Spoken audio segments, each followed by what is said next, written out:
We're live. This is the Mandalorian Season 2 After Show. Emmys Nomination Special. We are back. And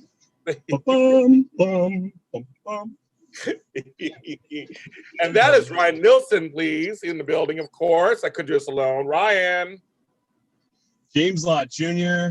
The Emmy nominations were out yesterday. Star Wars fans rejoiced. Yes. We're number one, baby. And I'm coming from my Chewbacca fur-covered seats in my car because they're installing solar panels on my Falcon, which is my apartment at home.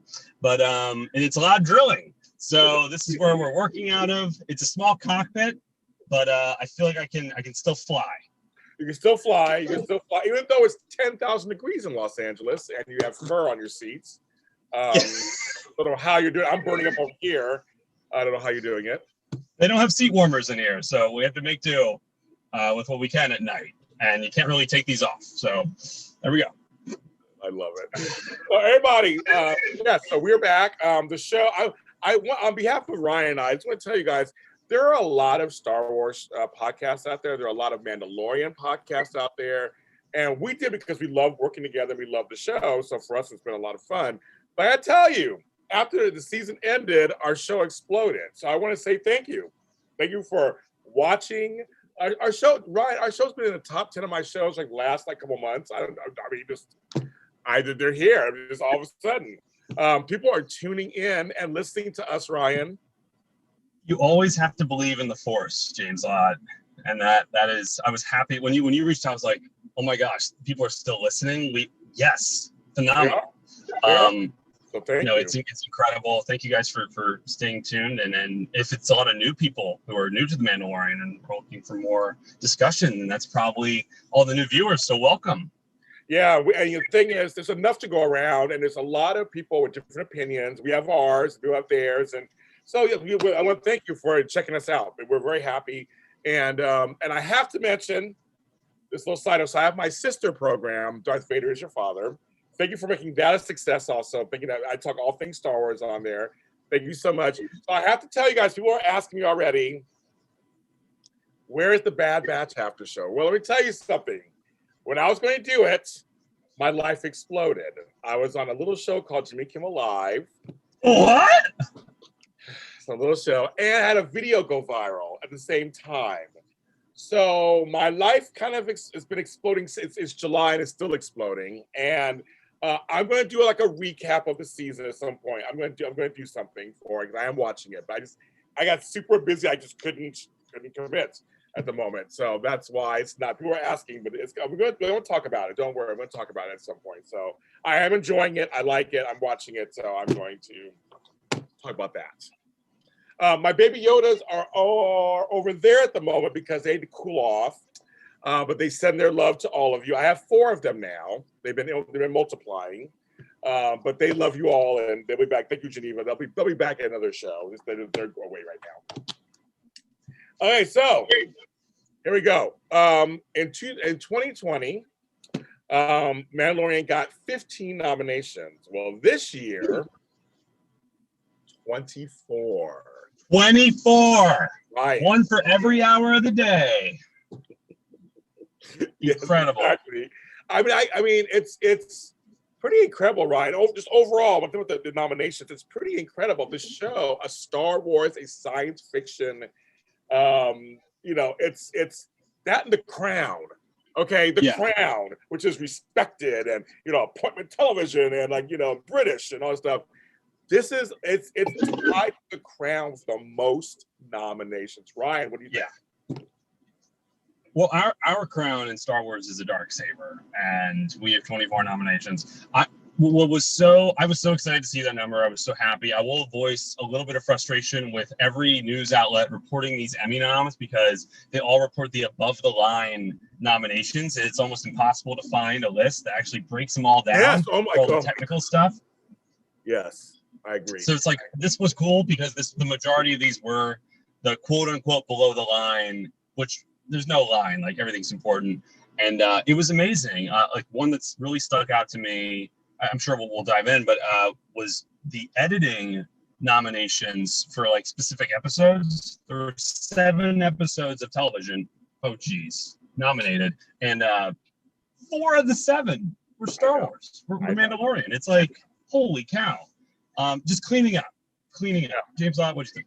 I agree. I mean, from the big, but also I'm happy they're getting the big nominations, because again, that rarely happens. I've been an Emmy watcher for 40 years, and I have Emmy books and all these. I do all this stuff, and I just know how usually this type of stuff is ignored or snubbed when it comes to the larger, as he says, above line nominations. So I'm glad it got some.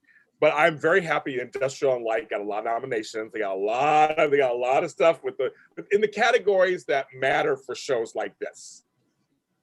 That's what's so, I think it's so important that they really, I mean, we're gonna go through all of them. I mean, and they got nominations in places that I was like, oh, okay, that is a good nomination, like in casting and stuff. Like they had some good casting. I mean, so we're gonna break them down. But overall, I was very impressed. I mean, Ryan and I enjoyed the season. We watch our after show. We enjoyed it for the most part. The ending was amazing, of course, this season. We're very excited to hear whether possibly spring 2022, right? I heard some rumbling. Yeah, I think that's like the hope is like that they'll, because I don't even know if they necessarily started filming it, because it's all been like Boba Fett and Andor. But I who knows, that they could be doing so many things in secret. Yeah, they're the best of that. But I hope like either mid or late 2022. Also, what I noticed with these nominations, it's Disney Plus, folks. Disney Plus also hit big with WandaVision too, and a few other things. So I mean, and so it's like, this isn't ABC, NBC, CBS. This is mainly not even cable. It's not even cable. This is paid subscription service getting it. So I mean, so Ryan, this is a new way of television and it's being recognized. Yeah, streaming is taking over for those premium outlets. I mean, like we had Black Widow come out on the same platform Mandalorian's on this week. So it's just the world we're living in. Everyone's talking about Loki today with yes, with they Marvel, are. and Yes. It's just like Mandalorian kicked this off. Mandalorian was that first show that debuted with this service, and it is totally paying dividends. The most nominated show. I mean, every aspect is just. It's prime time. It's movies on the small screen. I agree with that. I do agree with that. And as you know, we talked about also on our after show, they're using revolutionary ways to film this stuff. It's not just all CGI. They have ways they're inventing ways to show us it looks so real. And it's just the show. We love the show. We're big fans. So let's go ahead and dive into. I'm going to talk about the first 5 big ones. It got Outstanding Drama Series again. Which we're very happy about that. Outstanding Supporting Actor. I thought very well deserved. My boy Giancarlo Esposito as Moff Gideon. And these are good too for guest actor. Moff Gideon. 2 of them. Timothy Olyphant, which we loved. Cobb. We love that character. And Carl Weathers. How's it going, Carl Weathers? He been around for 1,000 years. Carl Weathers. Got it. Carl Weathers. I was like, Apollo Creed. Exactly. Hello. I mean, iconic. So I was just like, I mean, all three of those actors have been around for a long time. I love all 3 actors anyway. They've all been around for a long time. But the big ones, I mean, I thought it was very cool. I thought in terms of The Mandalorian, Ryan, their characters, they were worth it, weren't they? They were good characters. Oh, yeah. And again, just every episode, it was almost an adventure a week. You're getting a guest star a week. And it's just a new spotlight for someone to excel. I was kind of hoping that maybe even like Bill Burr, who was in one of the episodes, like maybe he could have snagged one. He had some great scenes. And his role might have even been a little bit more than like a guest star because it was like the whole episode. But it's hard what constitutes a guest star nowadays. And again, with like, I think even if this was not a COVID year where a lot of new TV wasn't coming out, they would have gotten this many nominations because it was all that good. I agree. But it's definitely proving again and again, like this is the highest, most well-produced show. I love seeing a bunch of the nominations because it hits every department. It wasn't just like when you look at these shows like The Crown, it's like acting and like the costumes, and here it's like editing, production design, cast, directing, writing, like it's every part of the production process. I agree.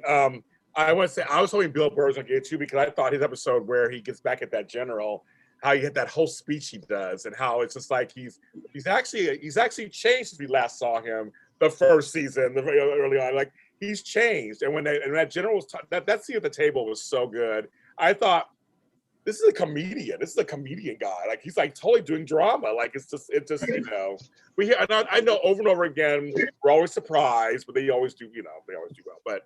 But anyway, so the nominations are hype about those. Ryan mentions it got one for directing for Chapter 9 of Marshall, Jon Favreau. And it got 2 for writing. For Chapter 13, The Jedi, where Dave Filoni got it, and Chapter 16, The Rescue, Jon Favreau got it. So both of those were great episodes. All 3 were great episodes anyway, but they're all good episodes. But they were, 16, I'm not surprised. I'm not surprised that got nominated. I mean, come on. Yeah. Come on. Yeah. The writing was so good. But they got 2 for writing and 1 for directing. So how do you feel about that? Oh my gosh. Well, first off, Jon Favreau getting recognized on TV is incredible. So shout out to him. But also I think the longtime cousin, Dave Filoni. Like I think that from my knowledge, other than animation, this is first live action Emmy recognition. And that's a huge deal. And I think now people are really, outside of Star Wars fandom, people are really starting to recognize who Dave Filoni is. I think if you, like 2 years ago, you asked the majority of just Star Wars fans, they might not actually know who he is, but then except for the hardcore. And that's great because he's the godfather right now. And they're going to be helming everything kind of moving forward. Yeah. And they have one called, this is a long title, folks. Outstanding production design for a narrative period or fantasy program, 1 hour or more. I love it.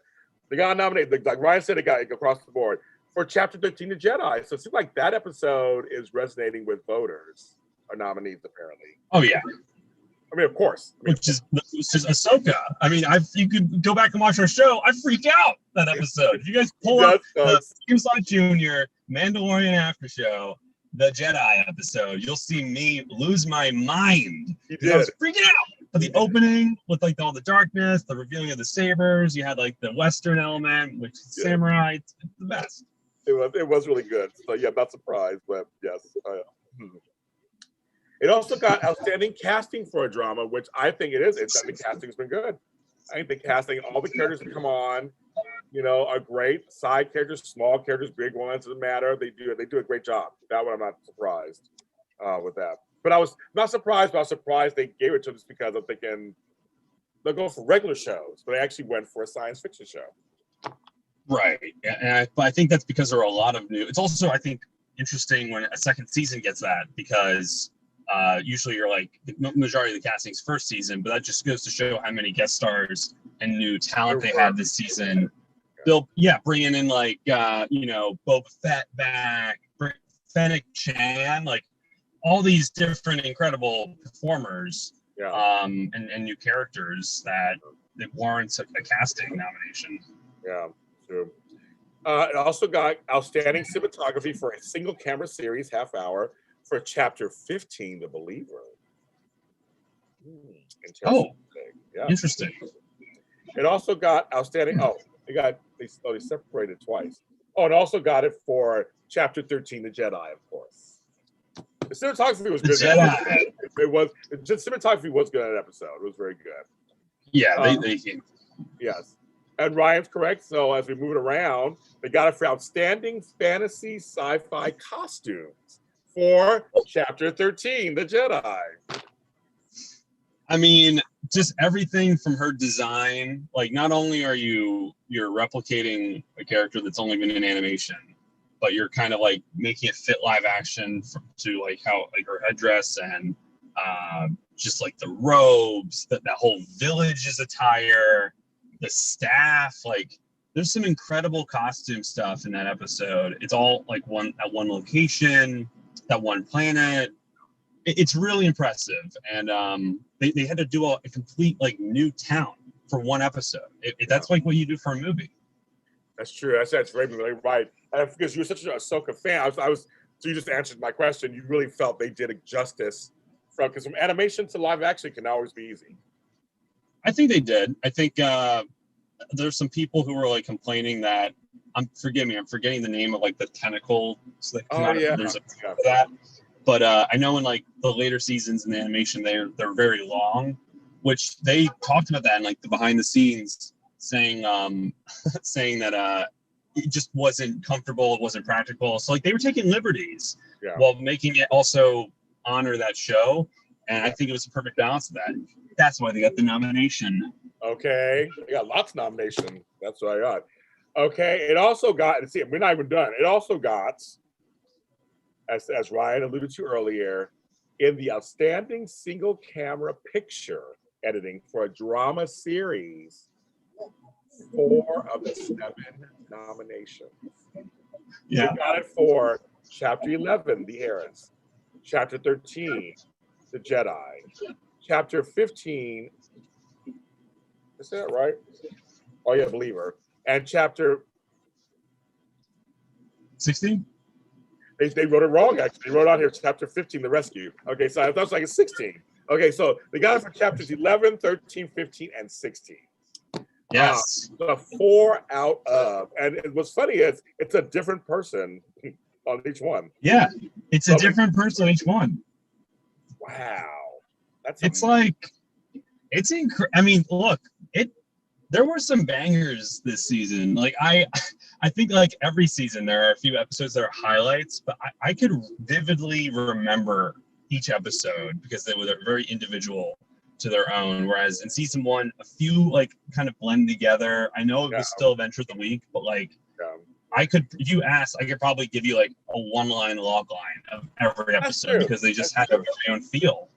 So, and like every week we were talking about this, like it wasn't, we were like, this episode's the best. Now this one's the best. And 4 out of the 7 episodes of all TV and drama were nominated from then on. You're right. You're right, Ryan. Every episode had its own distinct look. Depending on what planet they went to, what part of the planet they went to. You know, you had the whole ice area at one point. You have the desert in the other one. You had the Asian setting in the other one. There was a lot of different places they went this season that had their own distinct. Even being on the ships, you know, everything was. You're right. It was every season. Every episode was very distinctly different, and we did talk about that a lot.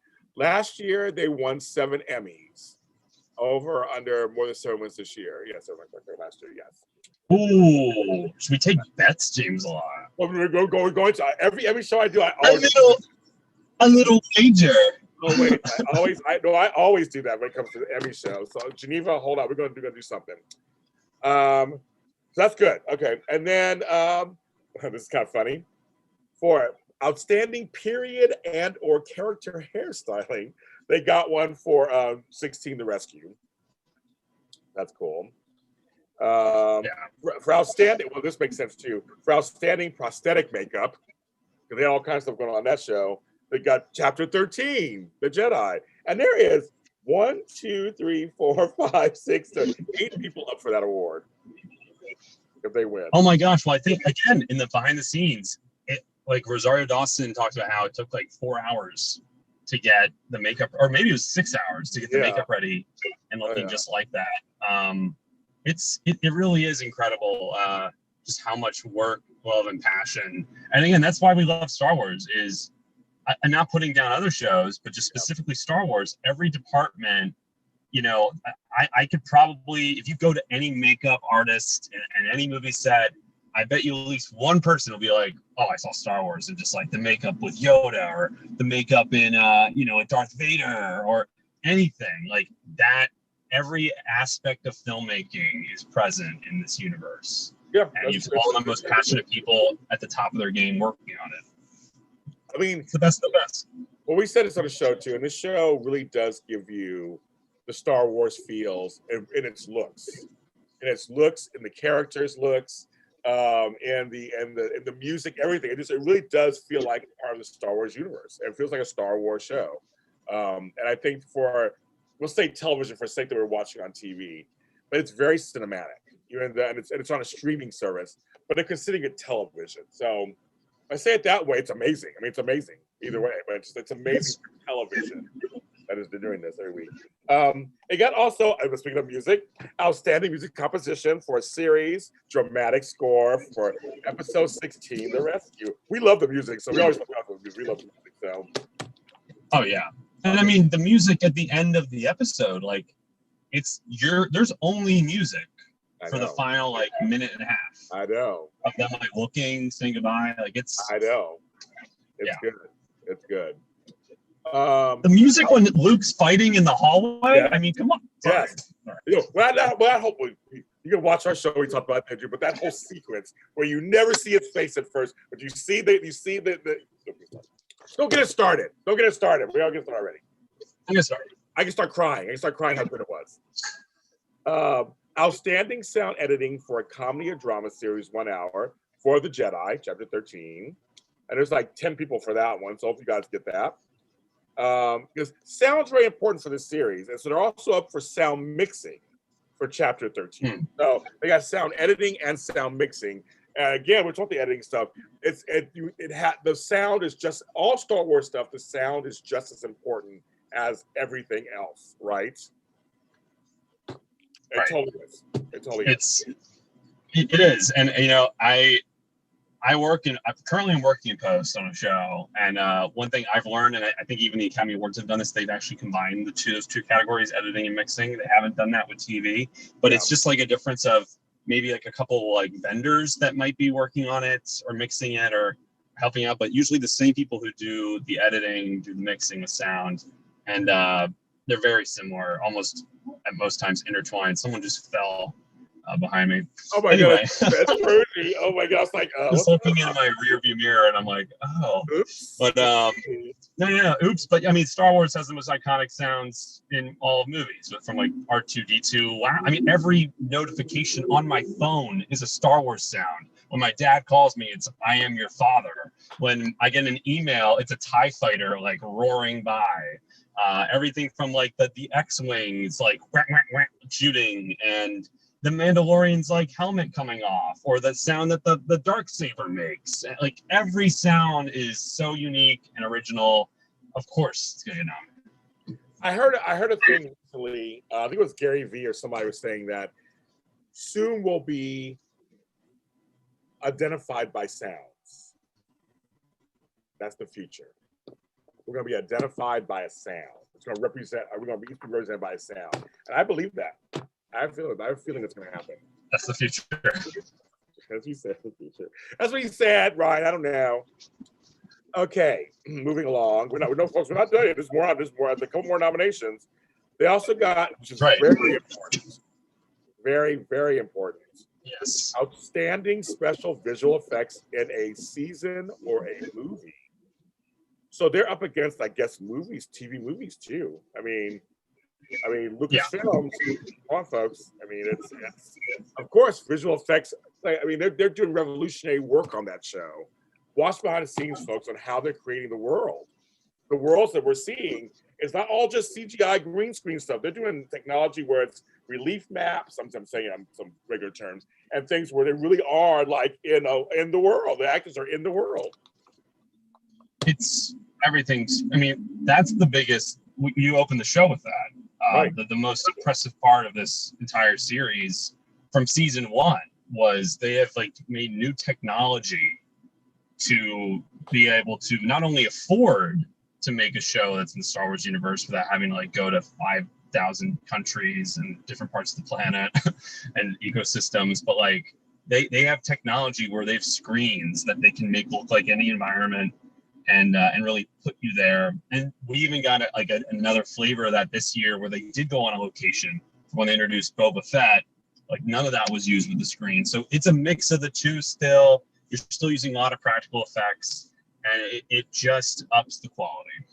It does. The way it completely does.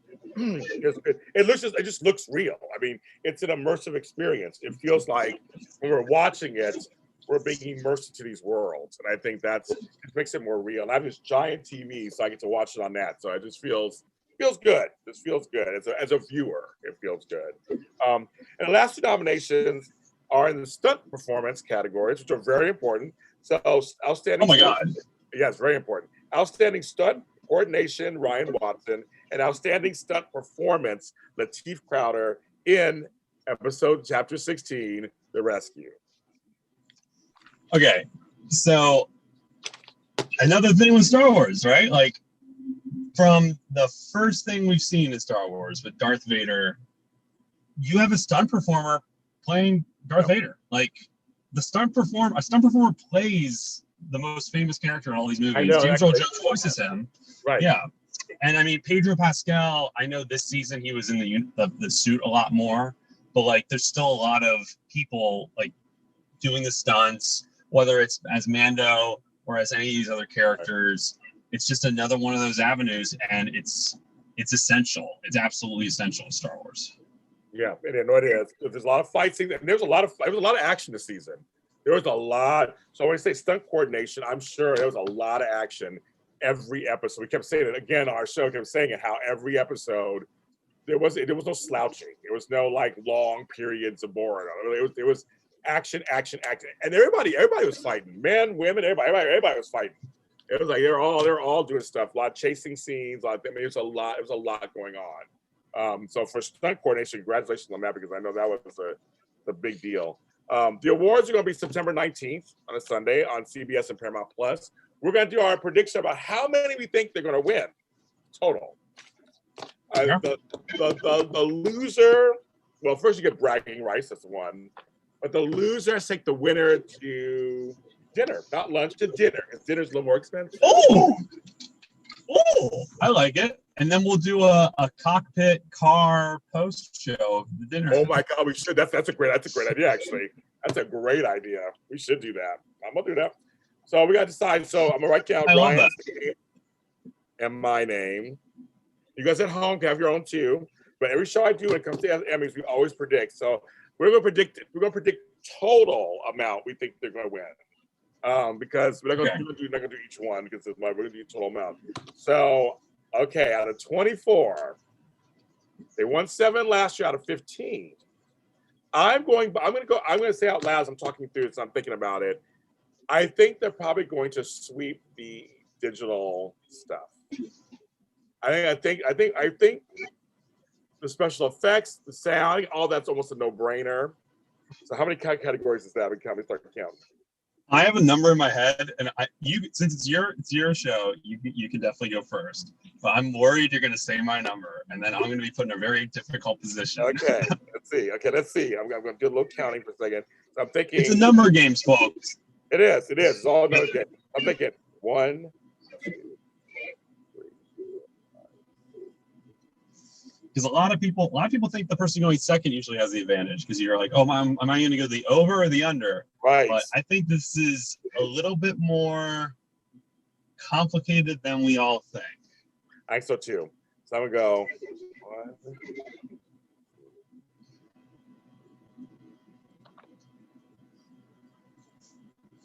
Oh, this is crazy. Uh-oh. He's doing some math. He's using the Force. He's reaching out. He's Baby Yoda. He's the Force. I'm calling the Force. Fingers are out. I'm going to write mine down. Yeah. Write it down. Okay, write it down. Okay, I'll tell you what mine is going to be. Okay. All right. Literally writing it on a gas. Proceed. Hey, okay, there you go. Expensive gas in Los Angeles. All right, I got mine down. Okay. My final answer will be, I think that everybody's listening, everybody's waiting here too. It's so funny. Hello, everybody.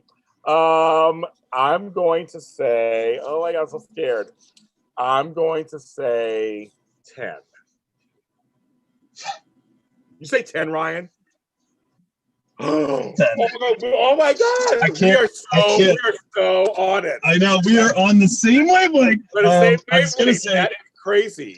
That's crazy. I was gonna make a joke and be like, I say 65-39. Oh wait, that was my gas bill. Oh, that's hilarious. It's crazy out here. We have the same. See, we know what's going on. See, we know what's going on. We know what's going on. Well, James Lott knows what's going on, because James Lott's the biggest TV fan I know. Yes, and he knows these Emmys very well. But that means though you're on. You're learning. You're on it. I went by what I think we're going to vote for. I looked at the categories. I think they're going to sweep like the sound and fan. I think they're gonna steal all that. It's just the top categories I'm nervous about. And folks at home, don't think we're like cutting the Mandalorian short saying they're gonna get 10 out of 24. It's impossible for them to get 24 out of 24 because they have multiple nominations in the same categories. So it's literally impossible for them to get all 24. But that's why they're sorry, someone just got so close to my car.